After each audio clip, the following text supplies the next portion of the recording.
Oh my goodness.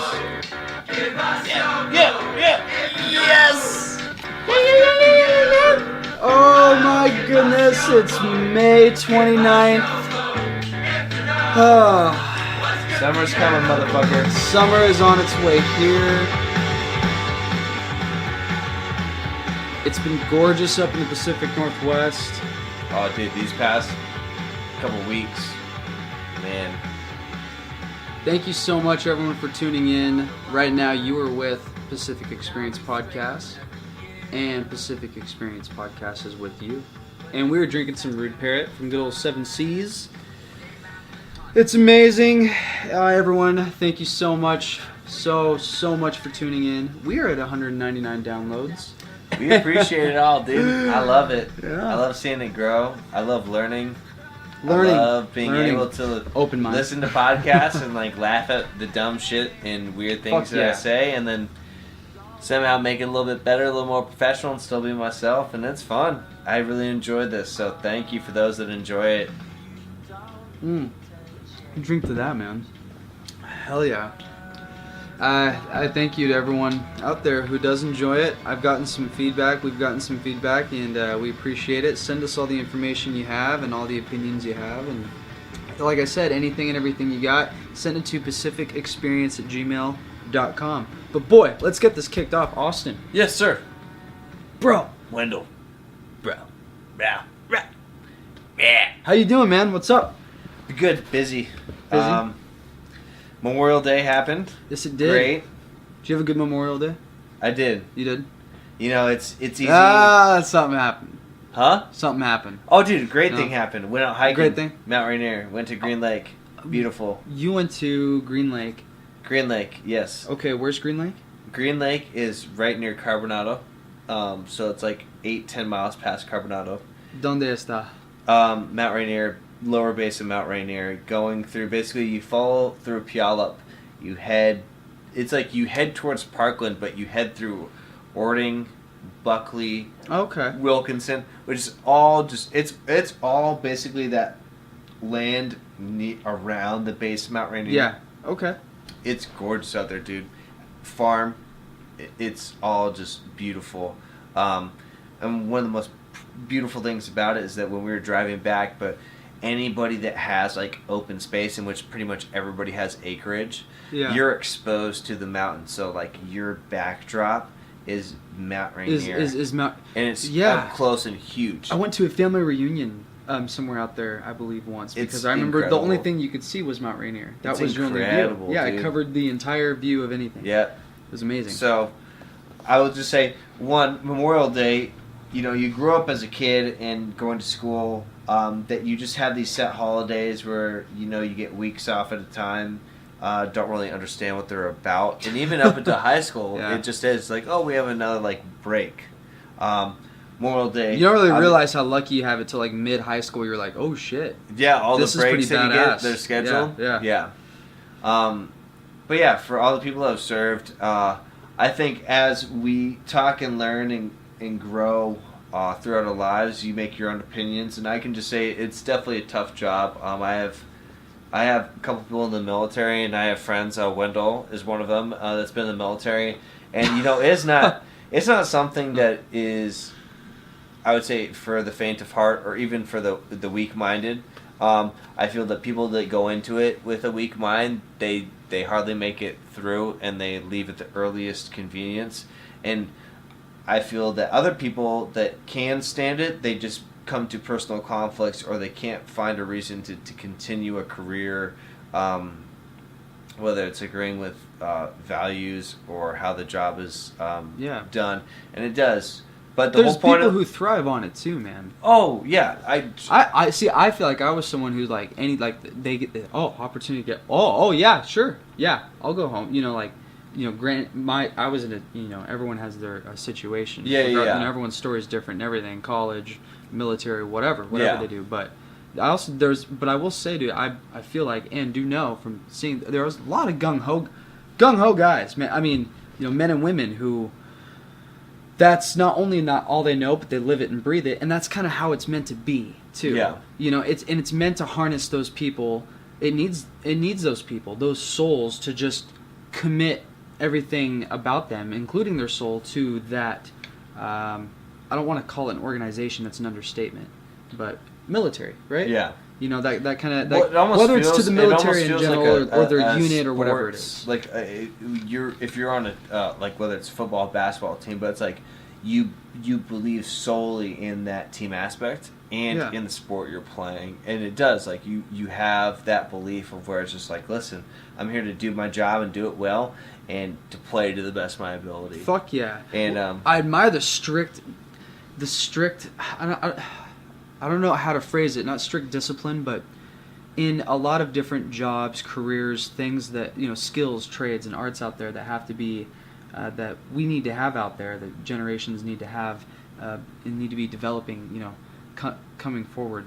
I love seeing, not seeing, but seeing and hearing the great stories about it, dude, because it makes me think back to, like, the Roman Empire, right? At least the way it was passed down in history, through all the shit that's happened, what has lasted in history, what was not struck from the library, what was not burned, what story was passed down to us. For sure, the story back then, because things can't get digitally copied, and whatnot, so the story can get absolutely chopped up and mixed up by then. But the point I'm getting at is when something so large as such as a military, the United States military, the Roman Empire, when they can gather, dude, it's like the snowball effect. Once you get that many people that committed to where they're willing to die for it, and you have that many people with it, I mean, fuck, dude. You just turn the snowball effect. You just grow bigger and bigger and bigger and bigger. The fucking Nazi occupation, I mean, it keeps growing bigger and bigger and bigger. I think it's a really dangerous thing, too, to be fueled so much towards something like that, depending on its agenda. Yeah, you know what I mean. And I like to think and feel that that's our military as a, we're sitting here waiting at our shores, nicely holding our rifle, looking at everyone, saying, "Yep, have a nice day. Don't you dare. don't think about it, but take care. God bless America. God bless you. Like, I like to think that's what we're doing, but I kind of have a feeling it's not." Well, I mean, we all can create our own, thoughts, beliefs, and perceptions about it. But I do agree that I think the general basis is to, like you're saying, you want to be the best that you can be, and you want, in terms of like your job, your position, you want to execute it well. You want to be effective in the group that you're in, and I think everyone wants to do that in whatever they're doing. Well, I wouldn't say everyone. I guess you're right. They want to be effective in something. I guess what I'm correlating is that I think the military teaches that really well. Like, being a team and being a unit is your whole, like, that's your survival skill. That's everything. And it shows it. And people that get that, and it's very pragmatic, if you can take that out of your military experience and apply it in your daily life, it just makes you, it discerns you from being in terms of, like, workers, like, this employee is decent, he's okay. This employee is good, but he has to be pushed. This employee is, like, excellent. And then you have the employees that are like, this person's self-driven, their work ethic is unmatched. I mean, like, you put yourself in a tier that separates you far below the fucking majority of 90%. Fuck yeah. And I think whether it's lost and whatnot, I think that's been a main goal of the military is, like, be the best of the best. And yes. Fuck yeah, as it should be. It's been, convoluted, and it's been diluted and sort of muddled up over the years, but that's neither here or there. Memorial Day is to celebrate those fucking serving wherever you are, whether you're Coast Guard, you're in reserves, you're out in active duty. We appreciate it because, that's a tough ass job, and I can tell you in this lifetime that is not my job. So I will crack this beer, but I say, salute to all those people out there doing that every single day, and that's their 9 to 5, and then hopefully one day you just get to go home and enjoy the barbecues on Memorial Day. But back to the point, I went out hiking in Jurassic Park, so Mount Rainier, Green Lake. It's astounding to me going out in these areas, and national parks are getting a little more populated, which is good. More people going out visiting parks that pay for passes. They pay for camping permits. You have more money being put into parks, which Washington State, they're publicly funded. So our money is helping maintain these parks. So if people aren't going out and seeing them and they're not maintained, trails are overgrown, that's because they're not having that funding. And that's just how our government is. Some states, it's a little bit different, but not here in Washington. But it was awesome. I was go listening back out there so bad. You should. It's easy. Green Lake is like an hour and a half drive, and it's 4.8 up to the lake. And the first 3 miles from the start of the Green Lake trailhead to this 3 mile mark, it's all flat gravel. You're following the Carbon River. There's other trails that offshoot, and people bring their bikes. But Lily, it's a flat 3 mile hike just to the actual Green Lake trailhead, and then it's 1 mile to Ranger Falls, and then it's another 0.8 to Green Lake. So you can walk those easy 3 miles in like 45 minutes. And then that 1.8 maybe will take you like 30 minutes. Okay. So you can get to Green Lake in under 2 hours, and it's gorgeous. The entire time, like I'm saying, you're in Mount Rainier. So, dude, there's trees that are their width is almost as tall as me. It's like 5 foot wide trees that are felled. And that's so fucking sick, dude. It's some Ice Age shit. Like absolutely. Back when Mount Rainier must have been like what? I don't know. What did Mount Rainier look like back then when those guys were just little fucking nubs? That's what it makes you think. Coming out in the nature. You start to listen there and you start to like feel holy moly. Before this started getting all torn down or people started settling around here, what did this raw land look like? And it definitely like sets you back, and it makes you appreciate and think, and it makes you feel fucking small, as it should be. The water, beautiful. Lily, it's Green Lake. The water is blue, but it also has a slight hue of green, but it's clear. You can see down to the bottom of it because there's no distillation. We should post that on the absolutely on the Facebook page. I think that's a one beautiful picture. Crazy thing about mountain lakes is that they don't have any pollutants. Yeah, but they're all snow melts and they're cold as shit. I told myself, I mean, it was 68 degrees, but I was like, I gotta jump in there just to not even like refresh my soul, but I was like, if I'm gonna hike this lake, I gotta jump in it. Mind you, everyone listening, this is like summertime. Also, be careful. Be careful out there. Don't be fooled by how hot it is outside, because these mountain lakes have been being fed snow runoff from like the start of spring when it starts to melt. Yeah, and it doesn't even start to warm up until September. So we're in the cold season. So jumping in, and like I said,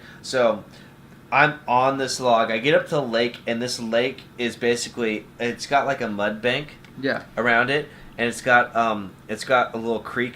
I wouldn't say little. It's a pretty big creek. I wouldn't say it's a small river, but it's a large creek that feeds into it.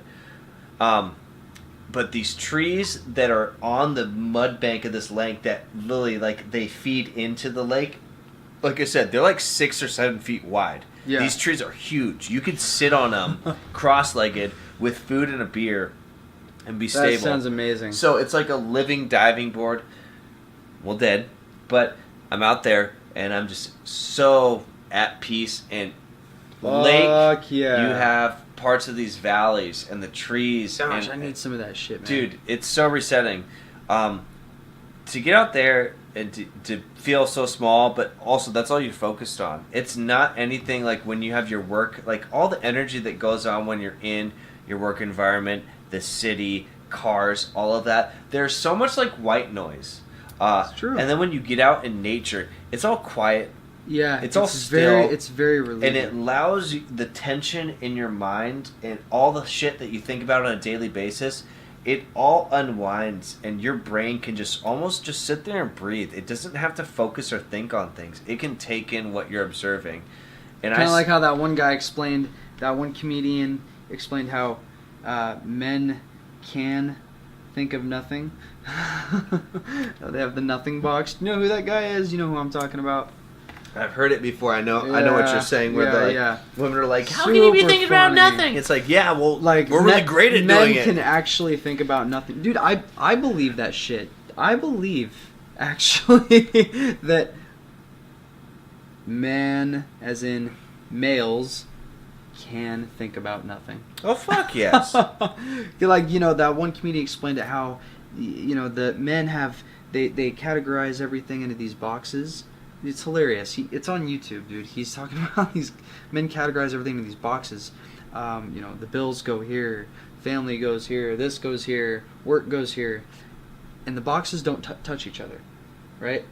And when it's time to open a box, you open the box and you take out the stuff in the box. If you want to go to a different box, you put things back in that box, you close the box, you put the box back, and you go to the next box. A woman's brain is just like static wire everywhere, right? This is constantly going. Yeah. Constantly going. It doesn't stop, right? And granted, there could be people out there connected to everything. Saying that you're a man telling us how a woman's brain works. Yeah, I'm recapping a comedian. Yeah. Off of YouTube. No, it's okay. Who's fucking hilarious. I love it. So, anyways, and he's talking how the woman's brain is constantly going. Everything is connected to everything. That's the main point. Everything is connected to everything, right? And he's talking about something. His mother, the money and the kids and the job and the connects everything, right? And how the man, when the man he explains how the man has a box called the nothing box.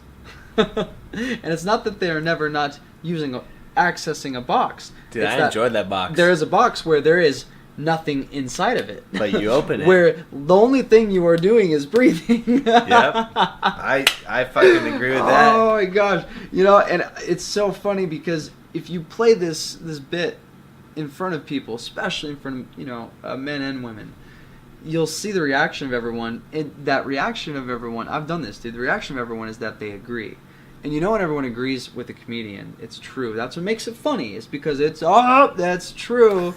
You know what I mean? Oh, that's funny. So, no, but they do. Comedians have a good place. Throughout history, jesters and whatnot. Hell yeah, dude. They humor is so important. They're able to bring to light, like realistic and maybe, off topic or taboo things that you're not supposed to talk about. Yeah. And they can bring them in a blunt point of view. Yeah. That makes it funny, and people can sit there and they can be like, "Oh, I recognize that and I agree with it," or they can recognize it and be like, "Oh, well, now I understand it and I can see that point of view." Yeah. Yeah. Now I enjoy it. that you approached it with humor. Yeah. One of my I was listening to Smile on that face. Well, we don't want to get too weird or too crazy. still working on the soundboard. Yeah. No, that's fucking good. Yeah, that reminds me of Bill Burr. Bill Burr is a great comedian. He works. Bill Burr, who's works.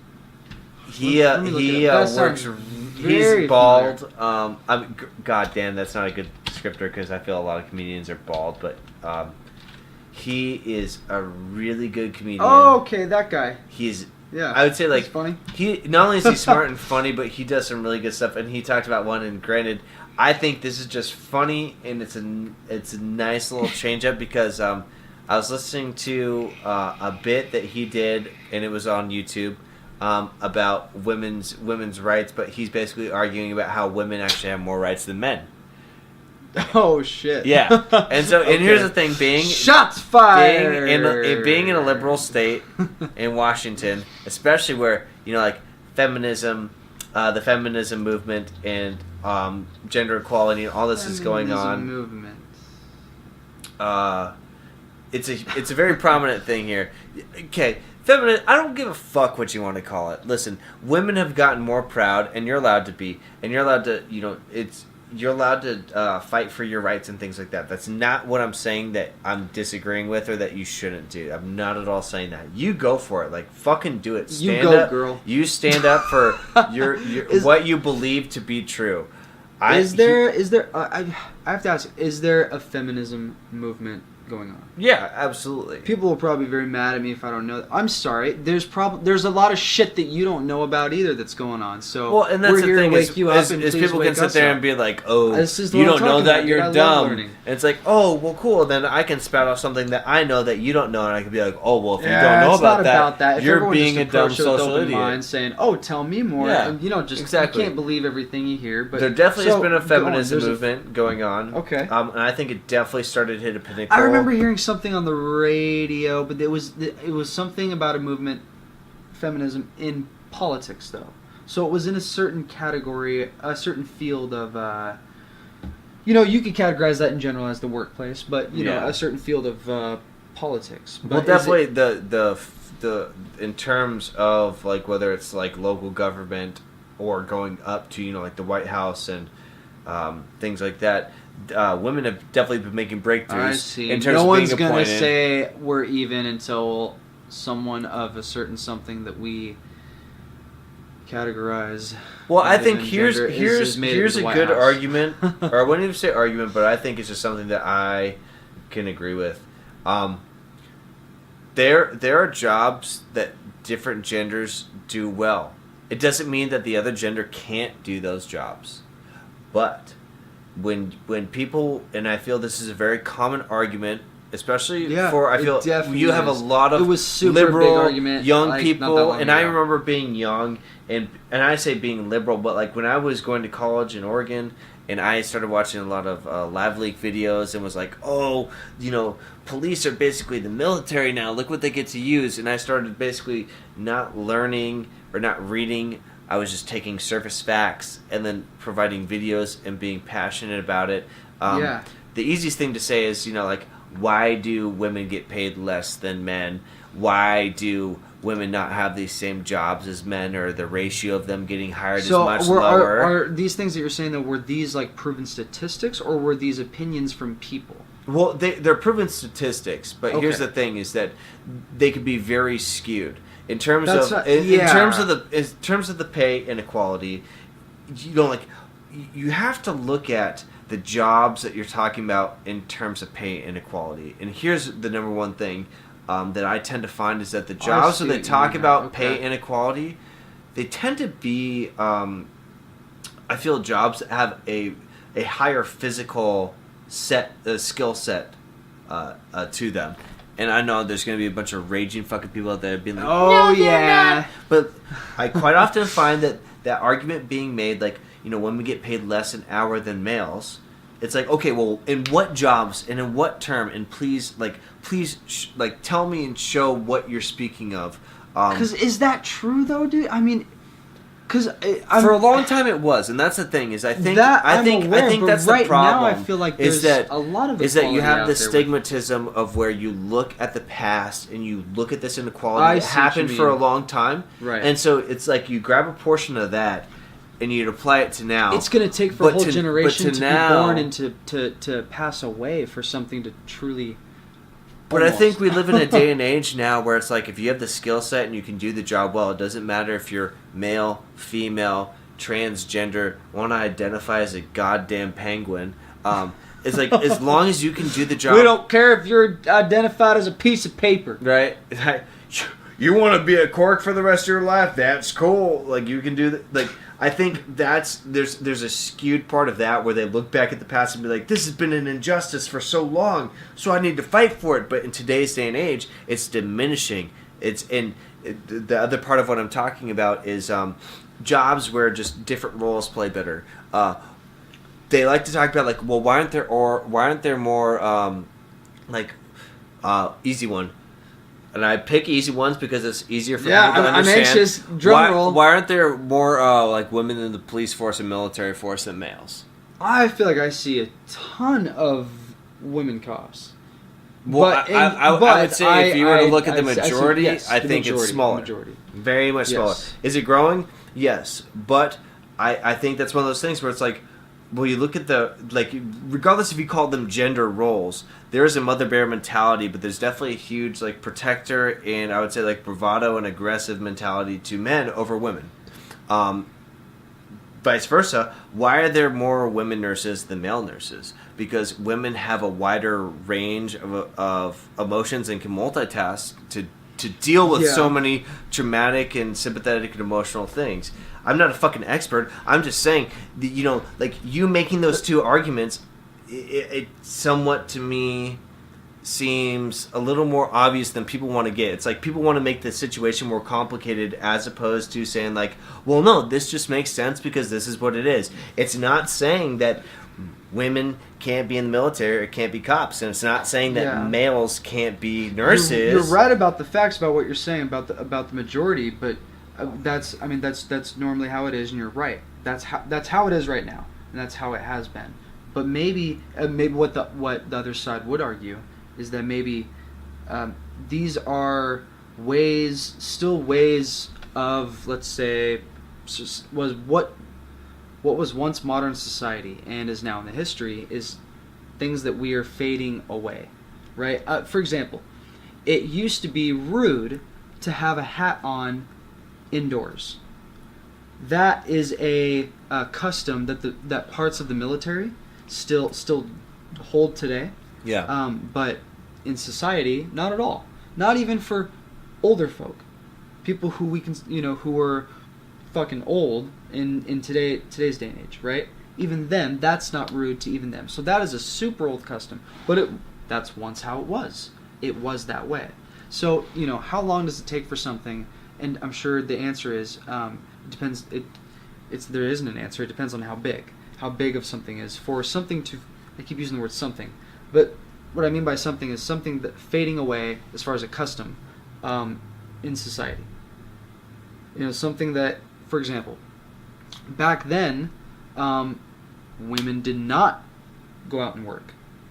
Therefore, it was very common for them to be nurses. Women were not on the battlefield, right? They were not on the battlefield. Of course, they're going to be nurses. Are you talking about like, I'd say like the Americana sort of like man works, woman stays at home, right? takes care of kids. Yet, parts of the Middle East are flabbergasted over the way that you could say the freedom that women did, the amount of freedom women did have in the 30s, 40s, 50s. Yeah. Right? And so, at least what I've seen from history, that's something that I feel that's like hugely I don't, again, too. people listening right now, I'm not putting a stamp on that and saying that's how it is. This is just, I'm trying to put the pieces together. Yeah. So, but gosh. Well, it's always just interesting, and I think that's the thing, especially being here in I say the United States, but to the outside shit's world, changing it's so Western fucking world. fast. There is no more customs. There is no more traditions, dude. Well, here, I think I would that's say here, that's the new age in time. Is that people are like, no, fuck. I would say in the anything United being the norm. States, there's not the breaking of cultural boundaries and traditions has been broken down so vastly, and you can understand this because we grew up in the 90s where that's where people, I feel, really started, like, divorce started to become common. Yeah. And even then it was still somewhat of like, oh, you're getting divorced? And now, it's not uncommon for people that we went to high school with that have been married and divorced 2 or 3 times. Yeah. It's somewhat of like, oh, you're not happy? Well, it makes sense. It's and before, dating. in the 60s, 70s, 80s, up into the 90s, that was like, oh, but you work you're going to break up your family? You can't do that to the kids. It definitely has been sped up here. I think other parts of the world, it's not even saying that they're slower. They're more embedded, I think, a little bit in their culture and tradition. And then you look at, like, I'd say more extreme. You look at the Middle East. You look at places where it very is. Japan, China, even, like, where their cultures, like, the way you represent your family, all of that is very, it's not vindictive, but it portrays you as a person in their society. Whereas here, you make your own, and that's been the whole point of the American dream. Totally. Is you make your own. So, dude, I'm totally down. Totally down for equality. Equality amongst people, amongst whatever gender, dude, trans, race, white, color, whatever, black, this, that, Hispanic, everything, right? Everyone is, I think everyone is wanting this equality thing being a normal in our society, in our modern society, at least in American society. My problem is that I don't want that to be obtained through being a victim. I don't want the victimization. Special circumstances. The victimization thing to do. Listen, the thing is when a victim of something moves people. When that happens, that's touching, right? That's important, right? So a victim of something happening changes the way something is. But when there's conspiracies out there, when there's facts in front of you, when shit's right in front of you, and it shows that some of these things could possibly be, maybe a slight chance, I don't know, controlled, the victimization being controlled, that's fucking dirty. That's harsh. How do you combat that? You don't. That's almost daring to even openly speak that could be false. You know what I mean? And yeah, good example. And it's almost okay. This is a great example. 9/11, right? And that's only like the beginning of like things that have been like playing out. Now, it's whether regardless what you think about 9/11, that's my point. Yeah. 9/11, no matter who fucking did it, it fucking happened. Yeah. That's what matters, right? That's what truly matters. It fucking happened, regardless of who. It's fucking so convoluted did it, now, right? I mean, people have their own opinions. I believe it was a conspiracy, but I get what you're saying. Regardless, it happened and it caused a turn of events. Yeah. All these things line up. All these crazy things that you cannot deny, from footage being gotten to just like NASA being like, oh, everything from going to the moon has been destroyed. You have what's his name admitting that on a fucking video. Neil Armstrong? No, what's his name, dude? I saw it a couple months ago, and he says, or maybe it was a few months ago. He says, I would go back to the moon in a nanosecond if we didn't destroy the technology. He just goes and admits that. It's these fucking when you discover the option of a conspiracy, not when you're pinpointing something. Look, you're not gonna know. Honestly, dude, when we find out about these conspiracies, we're not gonna know until something is just slam dunked in everyone's face. At least you can have your everyone has their own opinion, but when these things are so obvious and when it's utilized to create victims, I just don't know how to even talk about it, how to even dance around it, man. That's just, I think to me, that's the hardest, that's the most fucked up thing, yet the most genius thing, I guess, if you just want total, absolute control. I'm sure that shit happened back in the fucking Roman Empire, the time the Roman Empire was ruling. I feel that, and similar to what you're saying, so in terms of talking about like people playing victim, and it's almost like creating a special circumstance, I feel we have a large majority of our population wanting equality and shouting about equality and wanting a level playing field, but then they're wanting to bring forward onto this playing field saying like, well, it needs to be equal, but there's these special circumstances because this group and this group and this group, they're all victims. So you have to speed them up, or you have to give them handicaps to get a head start to make it equal, and then you're just making it unequal. And that's the shitty thing is that, especially when you look at things where, and this is not at all disavowing, but it's like, there was an interesting article written about how the civil rights movement is still going on, and it needs to be going on, but it's going on against the wrong generation. And this person was sort of talking about how you have advocates for minority groups and whatnot that are angered, and they have a right to be angered. They have a right to be angry. They have a right to feel all this injustice and want to fight for it. But then you're fighting against your generation. You're fighting against kids and it's like these aren't the people that wanted to have this happen or continue it.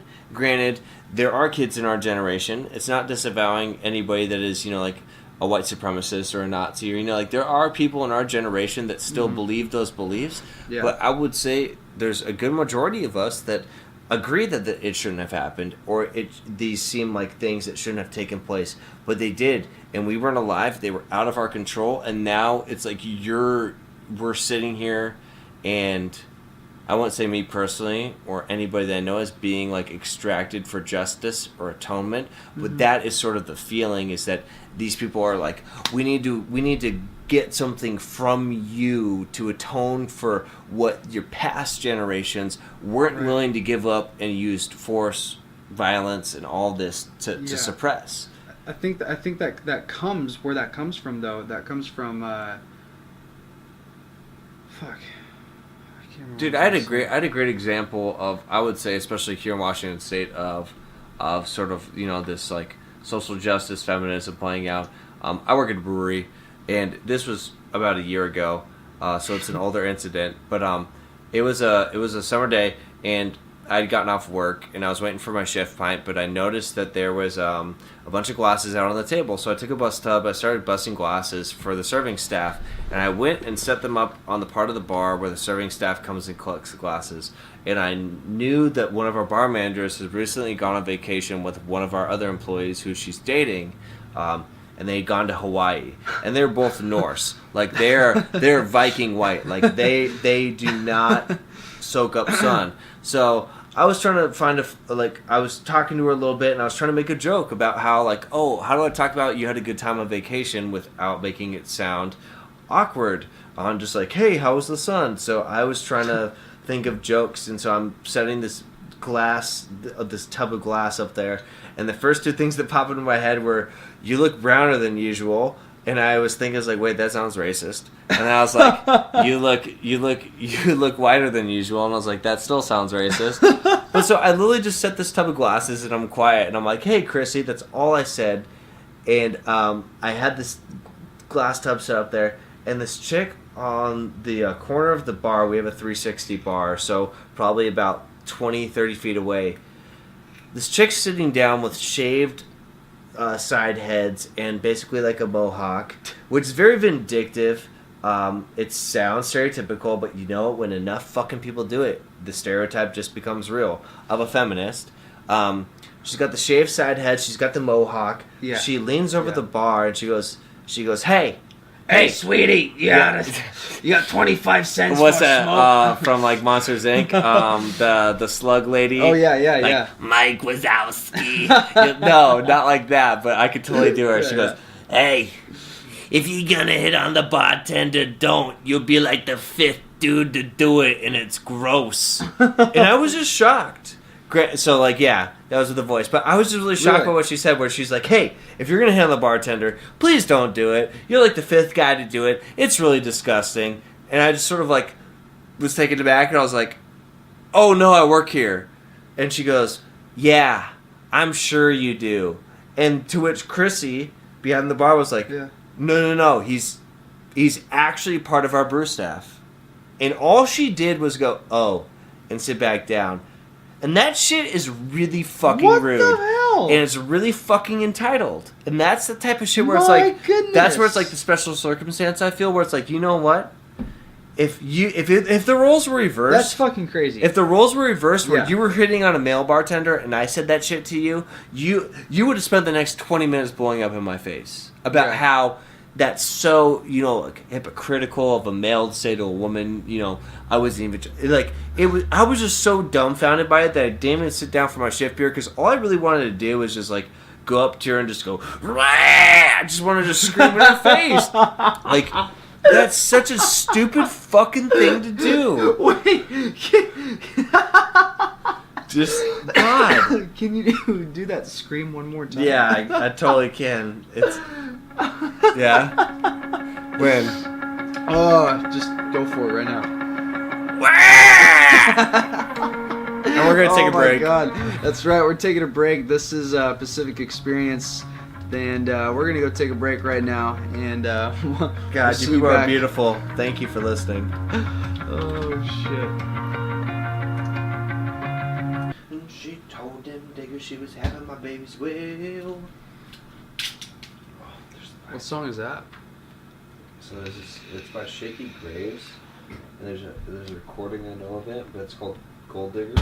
I got a recording of it now too. Really? Oh, you're recording this? Nice. Yeah, man, I'm recording. Yeah, why not a little Foo Fighters, dude? Why not a little bit of Foo Fighters? Fuck yeah. Thank you, everyone. We're back from the break.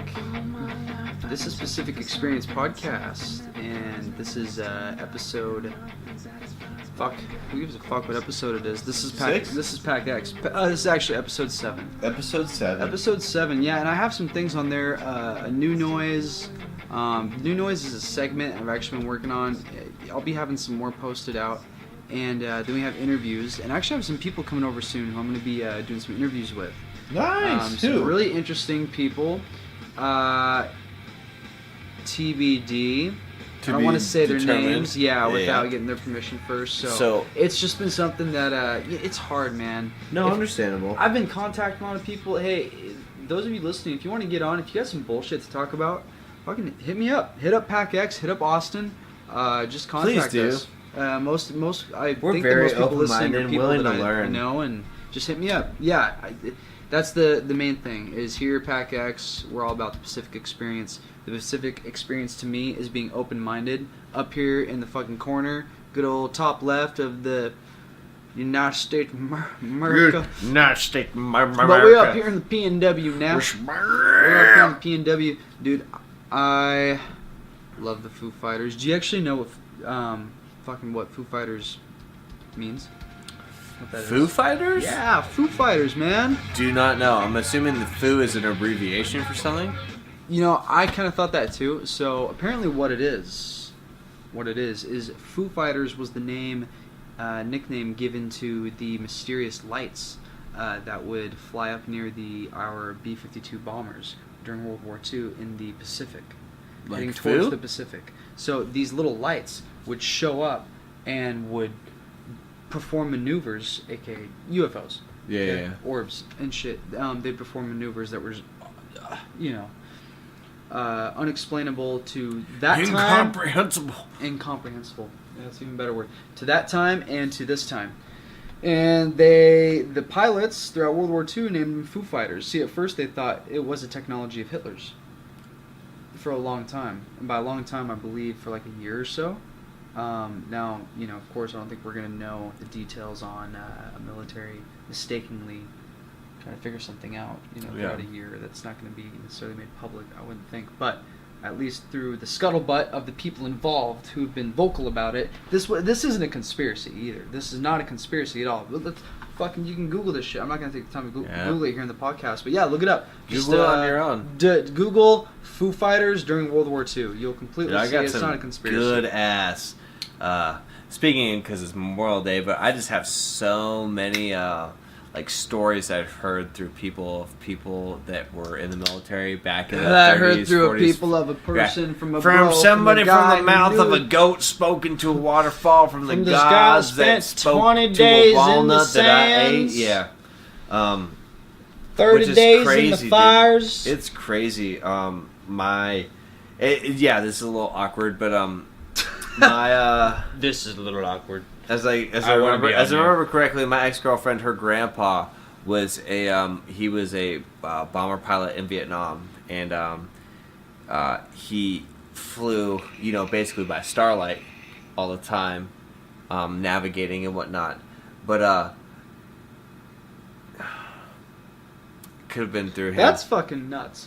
When you say navigating through starlight, do you mean like you're straight up just in the fucking blue open sky full of stars? Yeah, and like in open pitch sky dark. and that pitch That's dark how- and the pitch dark in star the maps, sky. yeah. And you're Astrology. navigating through. Be the same as sailing, but you're up in the sky. It's it's fucking insane. badass. It's insane. That sounds sick. Yeah. That sounds to me like almost the equivalent of enjoying yourself while floating around in space. Dude, it's With to think modern that that's what, that's what people technology.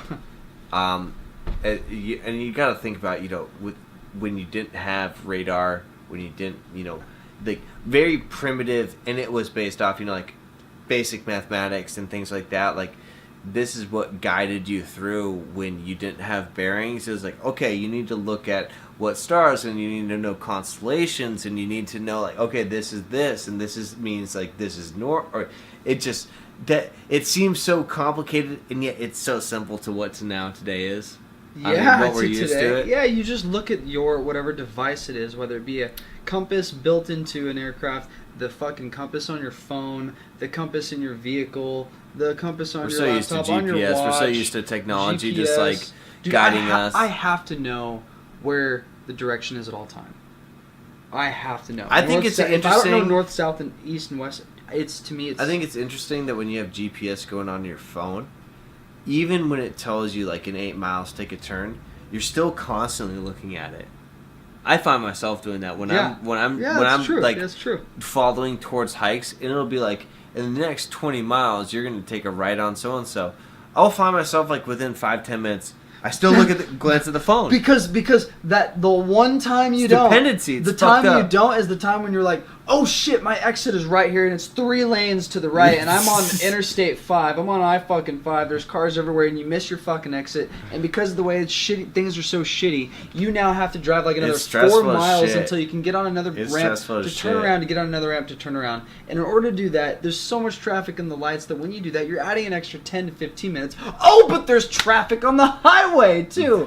And now you've missed it because that This is fear, when you just the need- fear of that or that happening one time is what causes you to check that shit paranoid. every 2 minutes. You when see, know you don't need to for everybody the should 20 just minutes. drive fucking bulldozers so that way, or tanks, so that way when you run into each other, it just doesn't fucking matter. Instead, in the same God. place where the button would be for the horn, it's just the fucking tank button where you just fucking kill someone. Everyone's just GTA. I think about it all the Grand time. Theft Auto 5. I think all of a about sudden. if I just had a harpoon gun that I could like Mad Max just shoot Why- people's tires why a out. harpoon gun? Yeah, because I don't want to. That's It would be cool. insane. It would be cool to spear somebody, and that's very like. I grew up playing video games for a living when I was in my teens, so everybody else can fuck off. But if I could have an option to like shoot somebody's tires out with a spear, that would be something I'd be down to do. But anyways, regardless of where I heard this from, it was from a close friend or family member of mine. But this person was involved. Stand, man. Nice. I like This that. aggression will not stand, man. Oh, is that the dude? I don't know. I think it is the dude. I think it is the dude. Yeah, What? You fucked it up. You fucked it up. Jack Black. I don't know. Anyway, I'm sorry. Keep going. Yes. This person was working in the Air Force. This was around the time I want to say like 40s or 50s. But then again, this is me in a slightly buzzed brain talking about when Area 51 started to be heard about and come about. But they had been called to a scene where there was a crash landing of an unidentified space object or flying object. And A UFO. well, yes, that's the acronym. Yeah. But so this person, oh, no, now I remember where it came from. My best friend Tanner Dixon, his grandpa was a UDOT man in World War II. UDOT is basically a Navy SEAL before they were Navy SEALs, underwater disposable ordnance team. Okay. So Okay. So he knew a guy that was in the Air Force, or he did something high up in the Air Force, to where there was a crash landing of a UFO in basically a desert, like whatever it was, New Mexico. Don't know fucking where, because it was a very long time ago I was told the story. But what I remember is that this guy had been sworn to secrecy about what he had seen, and then years later, And all this shit is tapped. yeah. But But yeah, thank you, government. It's Yeah. probably fucking real. We all fucking know about it. Yep. 9/11 was those planned. words you just said are definitely programmed. There's just I'm pretty sure But, my Google Home just flashed fucking colors that I've never Right. fucking seen before. NSA gonna is start coming to your house it's to gonna start probe your walking ass. towards us and But shit. so he had been called to the scene where there was this. It was like a crash landing of an unidentified flying object, but there was a bunch of parts everywhere. And what he was charged of doing was taking parts of this metal, taking care of this metal, and basically just putting it in a crate and compartmentalizing it, And then when they got back to the military base, his friend, my best friend's grandpa, like knew and read this account, was they could take this metal that was very, very light, and you could like fold it and bend it. What? It was malleable, but it was rigid. It was That's rigid like fucking steel. cool. So was it light? Yeah. And so what they were tasked with doing was that when this happened, they were like, Whoa. you can't fucking talk about this. Your goal is you have to recreate what this is, and we have to break down what the fuck this is. And that's how the start of a lot of stealth bombers. Wait, so they had to break down what that... And they never... And that's the thing. It's so like, do you think that actually came from outside of this world? Fuck yeah. You don't think that that's something... How long ago was this, dude? Well, when you you don't think that that's something that the government already had and they were testing Oh, on it their totally, own it totally and, could have been. You know what I mean? It totally could have been, and it totally could have been a I feel cover like up. we can't accidentally see aliens anymore now, dude. I feel like they gotta be dude. so fucking good at covering this shit up now, dude. It got way out of hand. The last 20 Well, years here's the with thing. technology and Here's the cameras thing and is shit. that if you think about it, if there was aliens when I would say especially a lot of the alien stuff started coming out from the early 1900s until about 1950s, 60s. At least in American society. Well, yeah, it was a big knowledge. focus. It was a big craze. Yeah, to American knowledge. Maybe craze is not the right term. There's but shit about aliens that's been around. There totally could have been Thousands of accidents years. where if there was extraterrestrial life and those objects got in our hands, regardless if we fully understood what the fuck we were looking at or what we were breaking down, we gleamed something of it. Because you look at and you can even say, like the expansion of like stealth bombers, nuclear energy. I'm not saying those things are derived from it, but I would say definitely a lot of the military. Supposedly, its night vision came from Roswell. Supposedly. Oh yeah, night vision the came project. from Roswell. Yeah, supposedly. Fuck, some other things. I guess being able to have specific motherboards, small motherboards. To me, chips. it's so. God, it's not saying it seems so incoincidental, but finishing this guy's story is that when this guy's basically on his deathbed and he's writing this and he publishes it about this experience of dealing with this foreign material, about how literally they're sitting there studying it and they're repeatedly told by their military officials and government officials, like, you can't talk about this ever. This is a vow of silence, and if you do, we will make sure that you're found and you're killed. It's more believable when they're on their fucking deathbed. Oh yeah, So I mean, when you it said can that part, sell I was like, it. okay. It can sell I thought it. this was but just this is also drunk coming around from a my campfire. Listen to this story. It's coming from my best friend's grandpa, where when my best friend graduated high school, typically when you graduate high school, like, the thing to do for American culture is like you have a celebration. Right. His like gift was that he asked his grandpa to recount the things that he had done in his military experience and write them down, because his grandpa had taken a vow of silence, and he had written a book, and I mean literally I've seen it.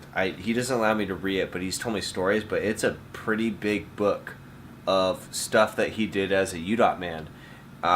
One short story is he was hammered, and he was sitting in, I don't think it was in Hawaii, but he was sitting in a naval base, and he had gotten so drunk the night before that he was hammered the next morning that the Marines waking him up, he wouldn't wake up, so they had to like shake him and like basically like scream at him to get him awake, and there was a hot sub coming in, so basically a nuclear bomb or nuclear missile had been somehow triggered or misarmed, so it was counting down to explode, and his unit is in charge of disposing of ordnance, so they woke him up and said, hey, you have to disarm this. So he's hammered as shit, hungover, and the missiles back then, and this gentleman, I've seen him. Dude, I get so I have to intervene. I get so fearful about things like when I'm drunk, like if I had to do this or if I had to do that, or when I'm in deep sleep and I wake up to an alarm, I'm like, oh, what time is it where I'm at? If I woke up hammered drunk, someone grew up hammered drunk, they're like, Lloyd, fucking nuke is gonna go off and you have a minute to go disarm it. You're the only guy to do it. I would just shit my pants, dude. I'd start crying. I'd be like, Dude, I can't you're gonna fucking love do this that. next part then. Or I'd just start dying laughing. I'd start by cracking up, dude. I'd probably go You're back to gonna sleep. love it. I'd probably stop fucking with me, guys. I He's don't know what telling I'd me do. the story. Oh, that's crazy. And he's saying, and from what he's reading from his account, but his grandpa, and his grandpa's a big guy. I've met him. He's a big dude. He already sounds not, like just not a fat, fucking but like badass. their whole family is like 6'5" Yeah, and above, yeah, so yeah. like mammoth of a man. But Yeah. he's sitting there straddling this nuclear Mammoth of a missile, man. and What? the only access point is on the back of it. But it's like you can sit there and straddle it and have it in front of your face, but it's still, you have to reach like very far in to Yeah. get to the actual device to disarm it. So he's sitting there, hungover as shit, disarming this device, and Holding on there's to it. there's a team of Marines surrounding him, all with guns, to where if he like breaks or can't do it, their orders are they shoot and kill him and then find somebody else to do it, because they can't afford Holy they can't shit. afford somebody like misjudging and blowing them all up. Yeah, yeah. So it's basically like, you either do it or you don't, and if you can't do it, that's great, but you're dead. So he disarms this nuke. Holy fuck. So not only is all that I just described, but by the way, fail, and not only like possibly all these people fail just kind of, and like we're gonna like kill you.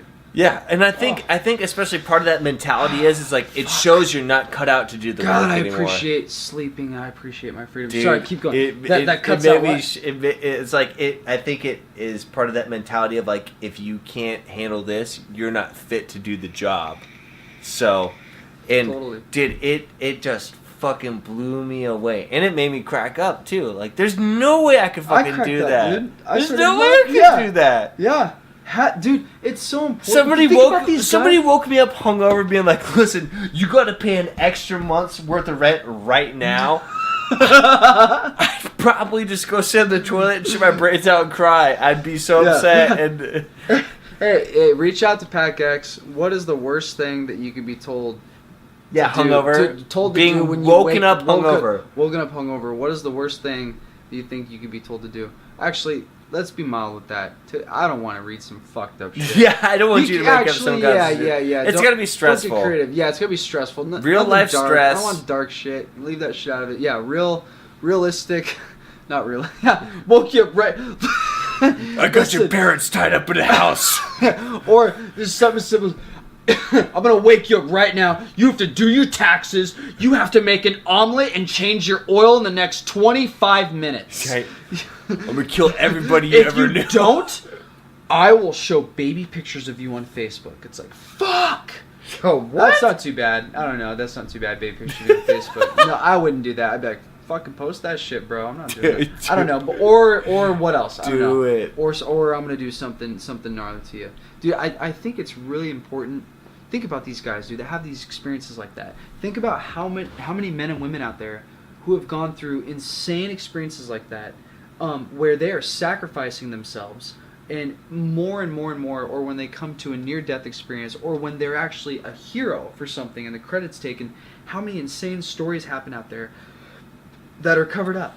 Not just covered up, but that we don't know about, that the Yeah. society doesn't know. So I think when it comes from him sharing that story with you coming here, sharing that story with me, hopefully people listening to this story and it being shared with them, and then possibly them sharing it with someone else, that's just fucking awesome, dude. I think that's the best thing and the least thing that we can do for someone who did make sacrifices as Oh, that. fuck You know what I yeah. mean? Because if they can't fucking talk about some of this crazy shit that, dude, I'm sorry, I give credit to them because I'd go nuts. If I went through some shit like that, not only do I want to talk about it, so part of me wants some credit. I want a reaction from someone. Listen, I'm just being honest, by the way. I'm very open and honest about, kind of the way I am. I'm not intentionally wanting to look at that, but I know subconsciously I'm going to need that as a human being, so for my social health. Yeah. You know what I mean? I'm going to need, especially to continue, unless if you're in that position already, you've already been proven to adapt to not needing that. to not needing that. But I think it's really important that we share these stories, and we get some stuff out there, not to expose anything, but just to share the insane sacrifices that these people make. Well, this is their it's work. Fucking crazy. And you have the correlation of you were in the military. And that's the biggest thing, is that I really respect people in the military. I'm not going to sit there and try to sympathize or empathize with things that they go through, because I don't do their job. And I don't want to appear to be fake. I definitely appreciate it. But how can I sit there and say, like, hey, man, like, I know what you go through? I fucking don't, because you know what? My job of making beer, there are some, like, trust me, there's things that could kill me, but my job, is not only not protecting people's freedom, but it's like, my job is not putting my life on the line, where, like, that is your end contract, is, if you're put out in deployment, for the United States of America, your job, your daily wage, like your hourly wage, all of that depends on that you perform well to protect the rights of people here in the United States of America. That's the overall goal. But and I know this, and I feel like we talked about this on the podcast. When you're over there, it's not about that. Yeah. It's about the Dude. the guys to the left and right of you, the men and women to the left and Yeah. right of you, but beside you, above you, below you, to the left, to the right, diagonally speaking. I think that's. But dude, I would like to think that that's what it's all about from people. Well, I just being think that is definitely and regardless of whether people want to get in there and go like, oh, I just want to kill people, or people are like, oh, I don't know what to do, or there's people that are really passionate about it. That is still a small majority of the population that are, I think, willing to do that job. That job though, a lot of people do sign up for the military, for their own gain, their own benefit, which is great, because why the hell would you do anything in life, not for yourself, unless if you are instead making a sacrifice for a greater, more common good. But it's the ones that there's so many stories that are hidden, and these stories, of course, are not going to be shared by the ones who had it, for obvious reasons, and the ones who are aware of it are not going to share it either. Yeah, and that's just something I want to cap on, especially after this Memorial Day weekend. Yeah, dude, to everybody, sacrifice. I mean, now just war and everything is so much more advanced, and I will say it's more lethal. It's not to say subtle is the right word, but I mean, when you look through history. And you even just stop at Vietnam, that shit was so brutal. It was so blunt and raw, and now here we are in this day and age where we have drones to drop bombs and things like that. You really got to give some condolences to those families and to those people that experience that raw, brutal bluntness. That, dude, how do you fucking come back to normal life? That's a really tough thing. That's something for another podcast. Proud of your family member and them not coming home, or coming home with something missing, or coming home with their brain messed up. Regardless, dude, and it's not gaining something. This is not at all saying it's not rougher for anybody else, but war is something that is unfathomable to me for what it does mentally. Because this world is already stressed enough for me as it is. I mean, my brain gets constantly boggled all the time with bills and stress and work dynamics and relationships and people and cultural changes and politics. It's just like, it's already a little too much for me. The military simplifies it for you. Oh, dude, I just am so glad that nature's out there. I'm so glad I can go hike into the woods and remind myself that if a bear were to come out and fucking eat me and kill me, I'm just small. I'm a soft sack, little piece of shit. Right, like, you say you are a piece. No, you keep that.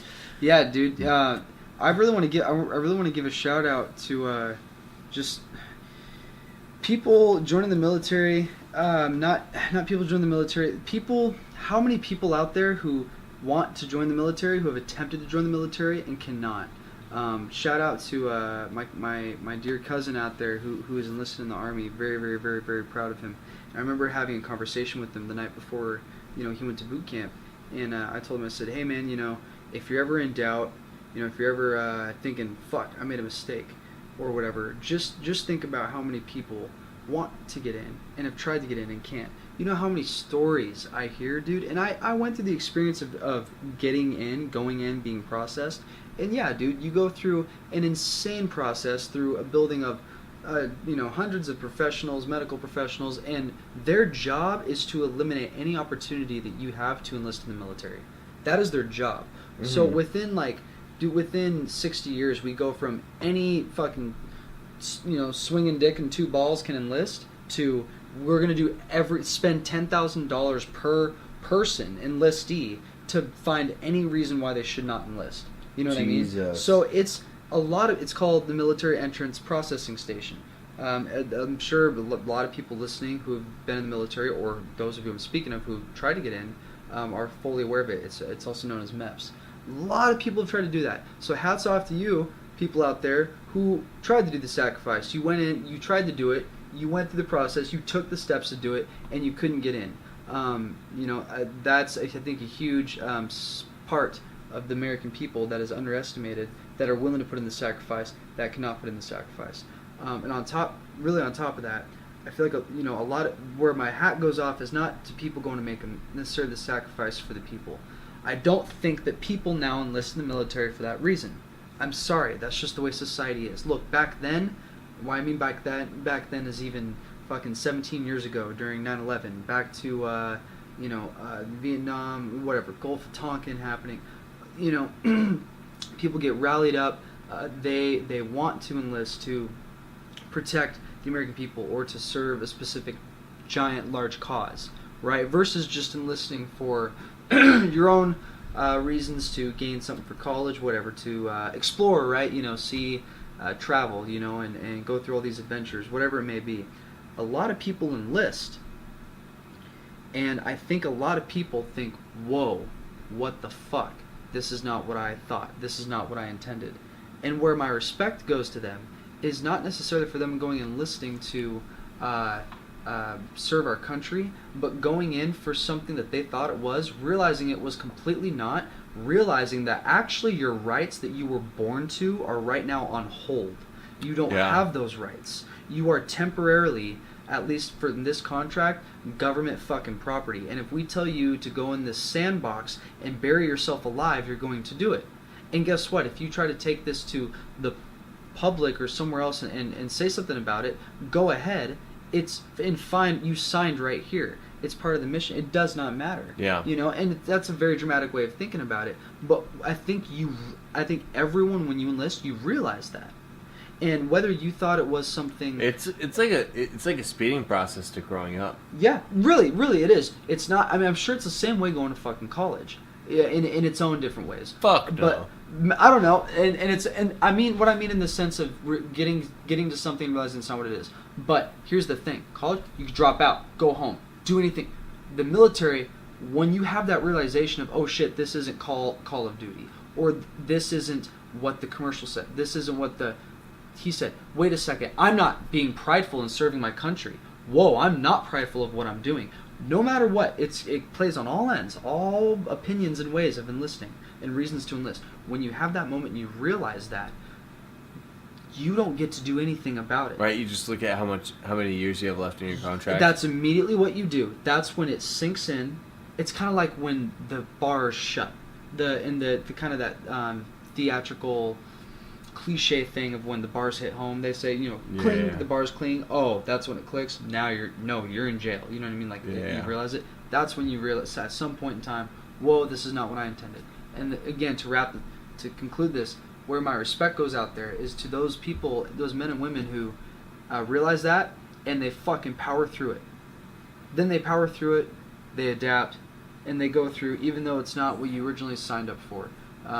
There's men out there who go in because they want to do the traditional thing that was thought of during at least Operation Iraqi Freedom, Operation Enduring Freedom, the Gulf War, and they're going in to go serve their country. They believe that being a soldier on the battlefield and sacrificing their life and soul is doing better for the people of America and whatever it is, the mission that military or that unit is trying to accomplish, whether it's bettering the people and the land that they're in, being heroes. To those of you out there who enlisted for that and didn't get that, or couldn't experience that, but didn't feel you were achieving that or doing something better for others, hats off to you for powering through, wearing your uniform, doing the fucking job, and representing America the best. And when you're going out there and people say thank you for your service, shaking their hand and saying no problem, thank you. I have respect for those of you out there who are fucking miserable and are going through it. And doing it prideful too, even if you fucking hate it. I give my hats off to you. To those of you who don't hate it and you just adapt to it and let it suck your life into it and you get sucked into it, hats off to you, man, because without you guys, we would be fucked. Yep. So, happy Memorial Day week. I think we're wrapping this up to an end. It's almost 11 o'clock here at Pacific Standard Time, Pacific Xperience. Thank you, everyone, for tuning in. It was a blast. It was fun. I really enjoyed this episode. Like everyone I told you, we're going to be here every Tuesday. Check us out every on Facebook. Tuesday, please do. Every freaking Tuesday. Hit us up. We are on Facebook. Tag us on Facebook at PACX Podcast. PACXPODCASTE. No, just kidding. But at PACX Podcast. Also check us out on Podbean. That's pacificexperience.podbean.com. Download the app. I really recommend it. Don't get freaked out when you hit the download thing that's asking you for permission to your mic. The app is just asking for that, so that way if you want to hit record and you record your own thing, you can do so. So just download that shit so that way you can follow us and be notified when we come out with the shit every Tuesday night. Thank you so much for listening and tuning in. This is Pacific Experience. Namaste, bitches. Namaste.